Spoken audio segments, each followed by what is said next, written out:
Bienvenidos a un nuevo video. En este video explicaremos brevemente lo que es la adaptación celular y cómo las células lo llevan a cabo. Ahora, ¿qué es? Son cambios reversibles en el número, tamaño, fenotipo, así como la actividad metabólica y las funciones de la célula.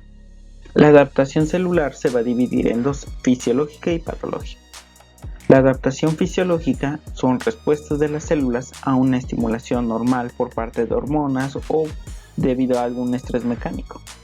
En cambio, la adaptación patológica van a ser las respuestas al estrés, permitiendo modular a las células su función y su estructura para evitar lesiones en su morfología o su función normal, y esto puede ser causado por algún agente lesionante o simplemente por cambios en su ambiente.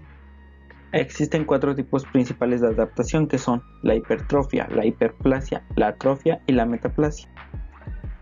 Para poder conocer cómo se adaptan necesitamos saber cómo se lesionan también. Existen dos tipos de lesiones, la reversible y la irreversible.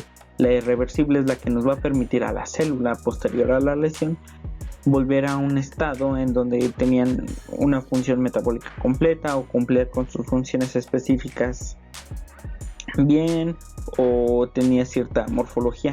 Este tipo de lesión va a permitir que esa célula, al ocurrirle esta lesión, pueda volver a un estado anterior. A diferencia de la lesión irreversible, que después de la lesión irreversible va a generar muerte celular, lo que conocemos en ocasiones como necrosis o apoptosis, dependiendo de qué vía siga. Ahora, la hipertrofia no es más que el aumento del tamaño de las células, y esto es condicionado por una carga de trabajo excesiva, entonces la célula necesita aumentar su tamaño. ¿Cómo lo hace? Bueno, aumenta la síntesis de proteínas en su interior para poder compensar esta carga de trabajo, y lo vemos en el músculo esquelético. Al aumentar de tamaño, la célula también aumenta de tamaño las fibras musculares, por consecuente va a aumentar de tamaño todo el tejido y todo el órgano. También lo vemos en su forma patológica, ya que es por la hipertensión. Suele causar hipertensión, por ejemplo, hipertrofia auricular, hipertrofia ventricular, dependiendo de ciertas características de la hipertensión o de la patología dada. El mecanismo es el siguiente: el estímulo, que puede ser tanto hormonal como estrés mecánico, se asocia a un receptor. Este receptor activa las vías de transducción de señal para que posteriormente estas activen los factores de transcripción necesarios para condicionar la hipertrofia. La hiperplasia es el aumento de la cantidad de las células. ¿Y esto cómo es? Bueno, las células van a estar en constante división, pero al momento en el que surge alguna anomalía, por ejemplo en el caso de la hemorragia, en donde vemos que existen pérdidas de células sanguíneas, bueno, la médula ósea empieza a hacer que sus células comiencen a dividirse y empiezan a proliferar de cierta manera para compensar todas esas funciones, por ejemplo de los eritrocitos que requieren transportar el oxígeno. Como en la hemorragia se han perdido varios eritrocitos, bueno, comienzan a dividirse, a proliferar, entonces comienza esta larga cascada para que puedan compensar sus funciones. También está en el caso de el hígado, por ejemplo, el hígado, ya que cierta función, por ejemplo, en la cirrosis hepática se pierde el funcionamiento de ciertas células hepáticas, bueno, entonces se pierde consecuentemente cierta porción del tejido hepático.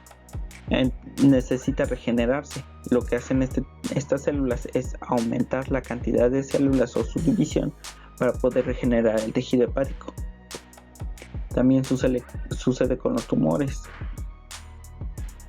En los tumores sabemos que es un crecimiento desordenado de las células, entonces van a comenzar a expandirse, pero para esto necesitan en gran medida lo que es el aumento en la cantidad de células.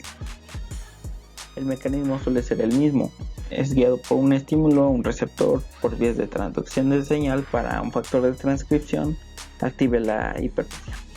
La atrofia es la disminución del tamaño. Esta va a disminuir el tamaño de ciertas células, tejidos y órganos, y esto se ve marcado por la disminución en la síntesis de proteínas.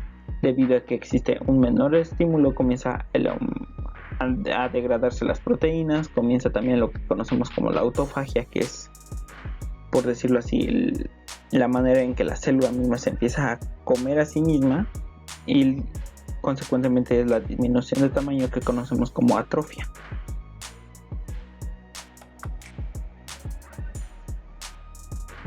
Ahora, la metaplasia es el cambio del fenotipo de la célula y esto sucede muchas veces. Por ejemplo, lo vemos en la miositis ossificante, es donde el músculo se empieza a volver hueso, entonces limita la movilidad del individuo. También lo vemos en el esófago de Barrett o en el epitelio bronquial de las vías respiratorias, por ejemplo, que sabemos que existe una metaplasia escamosa, cambian de células cilíndricas a células escamosas. Esto perdiendo ciertas funciones y como lo hemos mencionado antes, esto debido a cambios en el ambiente, por ejemplo el humo del cigarro, todo eso condiciona que cambie el epitelio. Es lo mismo, un estímulo, receptor, vía de transducción de señal y el factor de transcripción condicionan a la metaplasia. Por lo regular aquí el estímulo puede ser un cambio en el ambiente, como lo hemos mencionado anteriormente, como el humo del cigarro, o también puede ser por alguna infección. Bueno, esto es todo.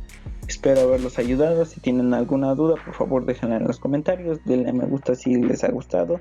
Si piensan que se puede mejorar este video, bueno, igual déjenmelo en los comentarios. Y la referencia que usé, bueno, es de Rovitz y Cotran, Patología Estructural y Funcional, de la 9ª edición, en la página 31-38. Muchas gracias.